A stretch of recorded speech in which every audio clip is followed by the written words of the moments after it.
Durante la edición de 1984, los turismos australianos del Grupo C alcanzaban el pináculo del rendimiento y de la agresividad visual.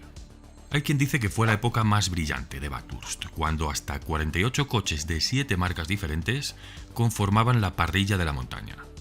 Los carteles publicitarios rebosaban de carisma y originalidad, las gradas estaban llenas y la rivalidad entre las marcas y los pilotos hacían saltar chispas hasta de una simple entrevista.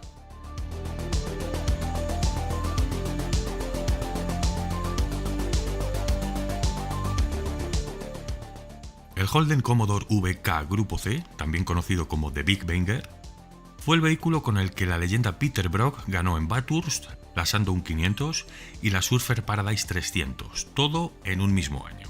Los tres eventos por excelencia, la triple corona australiana, por así decirlo.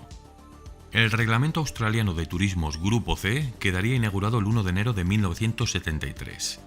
Y lo hacía siguiendo la estela de los pretéritos Supercar Square, los primeros turismos que, aunque partieran de un modelo de producción, comenzaron a presentar algunas modificaciones. Bueno, sobre este nuevo reglamento se permitían cambios en los carburadores, escapes más abiertos, una mejor suspensión y neumáticos slicks bastante más anchos.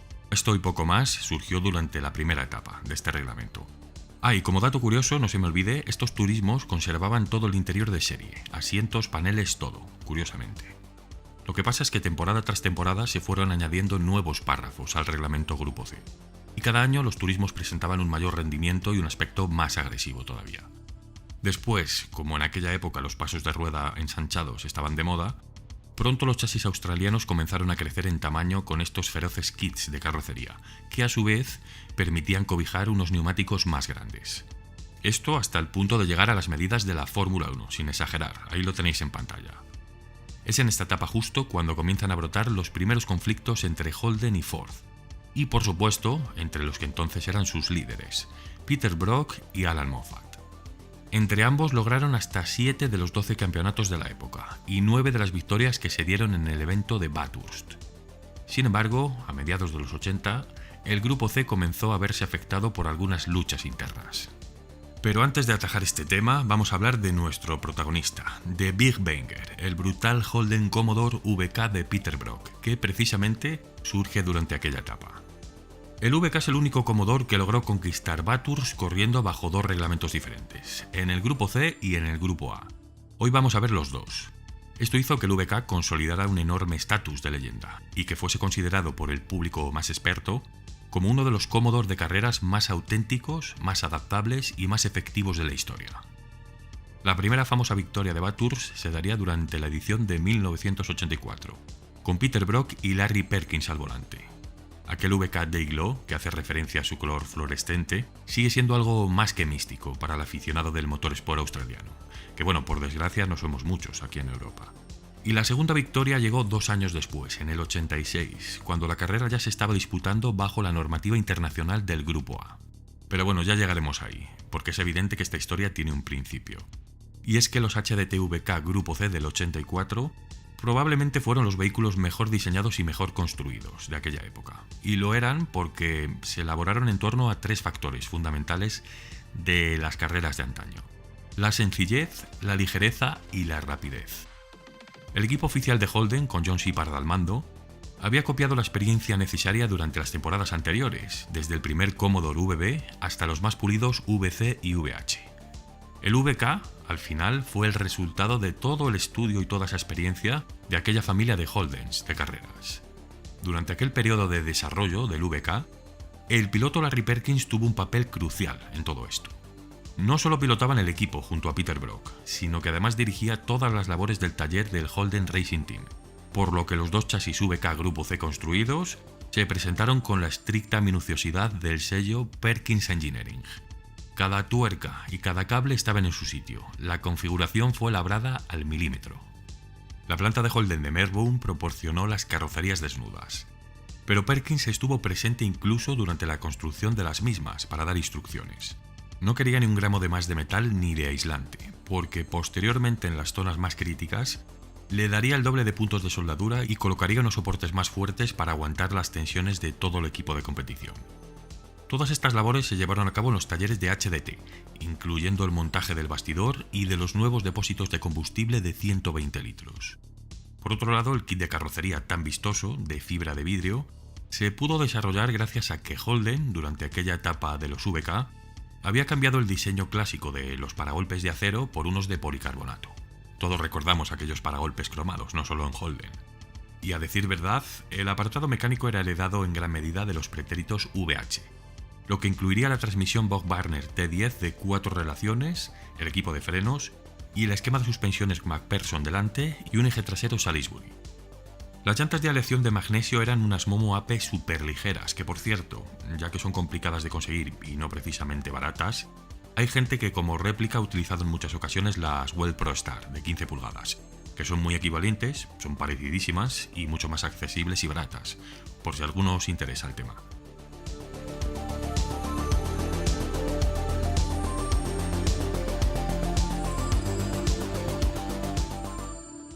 Sabemos que debajo del capó de los Commodore siempre había estado un bloque V8, por supuesto, y era el 308 de hierro fundido y 5 litros, el clasicazo motor de varillas alimentado por un carburador Holden. Este formato funcionaba tan bien, era tan eficiente y tan robusto, que Holden venía corriendo con él desde los Torana L34 y los A9X. Esto demuestra también que este bloque ya tenía más de una década de desarrollo en carrera a sus espaldas. Sería el ingeniero Neil Barnes quien estuvo a cargo de la construcción de todos estos motores de carreras, que según los estándares de hoy en día pueden parecer de lo más básicos, pero en su día os aseguro que eran tecnología punta. Los más de 400 caballos declarados a casi 7000 vueltas hacían que los 1250 kilos de estos chasis colaborasen en una fantástica relación potencia-peso. Perkins afirmó que durante Conrod Straight, la recta más icónica de Mont Panorama, estos vehículos alcanzaban los 290 km por hora, rodando a unas 6600 vueltas. Fijaros que hablamos de números equivalentes a los de la actualidad. 1984-2025. Ojo al dato. Después de todo esto era evidente que los VK Big Banger serían imbatibles, y arrasaron en los 3 eventos más importantes del campeonato. Bueno, en verdad fueron los únicos en los que participaron, los 3 que os mencioné al principio, que fueron Bathurst, Sandown y Surfer Paradise. Y ahí es justo donde fue precisamente su última aparición, en Queensland. ¿Y qué es lo que pasó en este punto? Pues que en 1985 las carreras de turismos australianas mutarían velozmente del Grupo C, que era meramente un formato local, al Grupo A internacional.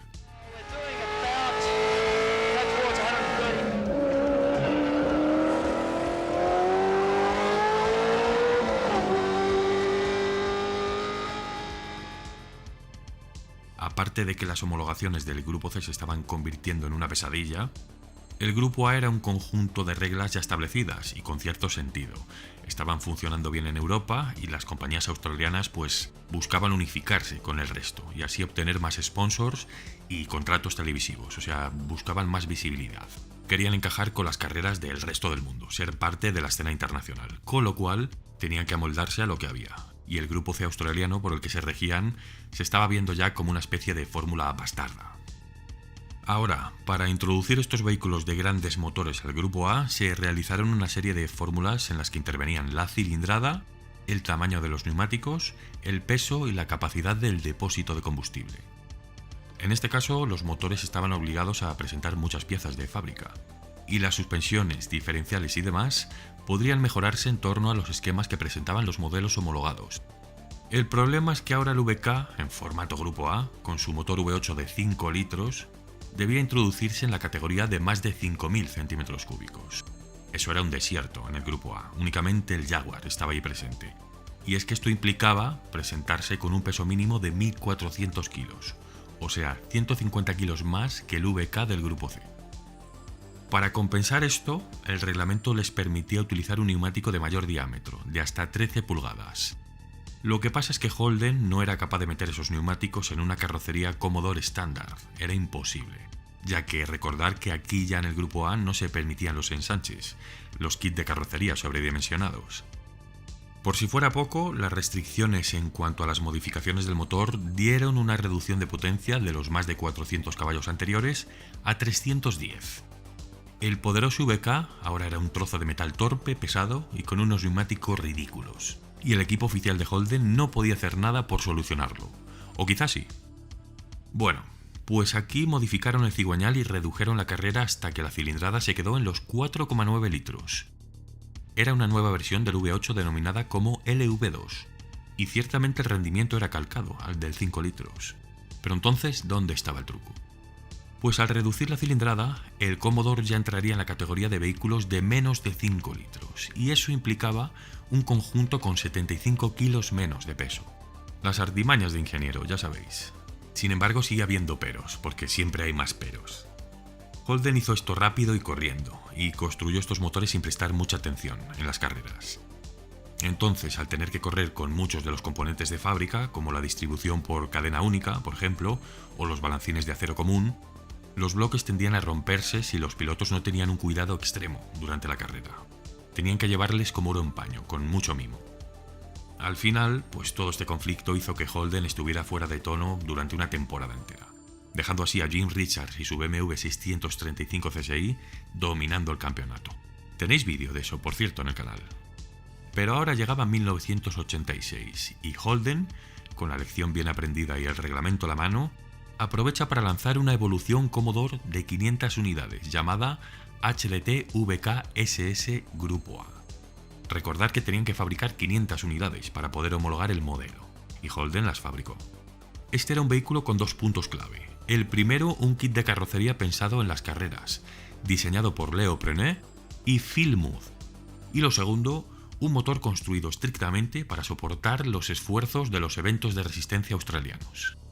Este nuevo bloque V5H presentaba unas válvulas de mayor tamaño, y fue actualizado a las especificaciones A9L, que constaban de una admisión y un escape evolucionados, culatas HDT Bicast, distribución por cadena doble y bielas L34. Se adaptó también una caja de cambios G-Track de 5 velocidades. ¿Y qué pasó ahora? Pues que la cosa se tornó de un color muy diferente. En este caso, Alan Grice, junto con su compañero Graeme Bailey, llevaron a su nuevo VK-SS Grupo A hasta la victoria de Bathurst 1986. Aquel chasis, irónicamente, había sido construido por Rodwitz Racing, no por el equipo oficial HDT. Habían pulido los últimos ajustes de motor y de suspensión, y Alan Grice había estado trabajando en el desarrollo de unos neumáticos especiales, de Yokohama, para llantas de 17 pulgadas en este caso. Lo que pasa es que previamente este equipo, con un chasis diferente eso sí, había estado haciendo algunas entradas por Europa, y es ahí donde adquirieron mucha experiencia para terminar de pulir el Grupo A. Terminaron ese año también terceros en la Sandown 500, detrás de los dos Nissan oficiales. Y lo siguiente sería ya el VL, que también es considerado por el aficionado australiano de las carreras como uno de los últimos Holden auténticos, puras sangres. Bueno, final feliz para el VK. Yo creo que es un buen ejemplo de cómo con ilusión, constancia y con trabajo se puede conseguir lo que uno quiera, ¿no? Porque, como os digo, el primer VK Grupo A era un tronco, o sea, era un cacho de hierro, y luego terminó ganando carreras incluso en Europa, que era más complicado. Y luego publiqué una foto también el otro día, que algunos me preguntasteis, de un Opel Senator que aparecía corriendo en el campeonato de producción, el francés. Y esos Opel Senator, aunque fuesen Opel, montaban los mismos V8 que el VK Commodore. Bueno, eran vehículos equivalentes, era el mismo vehículo, lo que en Australia era el Commodore VK y aquí en Europa le tuvimos como Opel Senator. Lo que pasa es que aquí el motor más grande era un 6 cilindros en línea, no era ni de lejos un V8. Bueno, decidme qué os ha parecido. Sé que no hay muchos fans del motorsport australiano, pero yo voy a intentaros meter en este mundo, porque os aseguro que es fantástico. Conozco mucha gente de allí, además gente cercana a equipos, a personas influyentes, y aparte de ser súper amables y súper abiertos y súper empáticos, te dan una información brutal. O sea, es increíble las historias y las anécdotas que te cuentan. Os leo a todos en los comentarios. Recordad, podéis seguirme en redes, podéis también haceros miembros del canal, que cuesta €1 al mes, es lo mínimo, para apoyar este contenido, que sigamos evolucionando, y nos vemos como siempre el domingo a las 21:00, amigos. Gracias.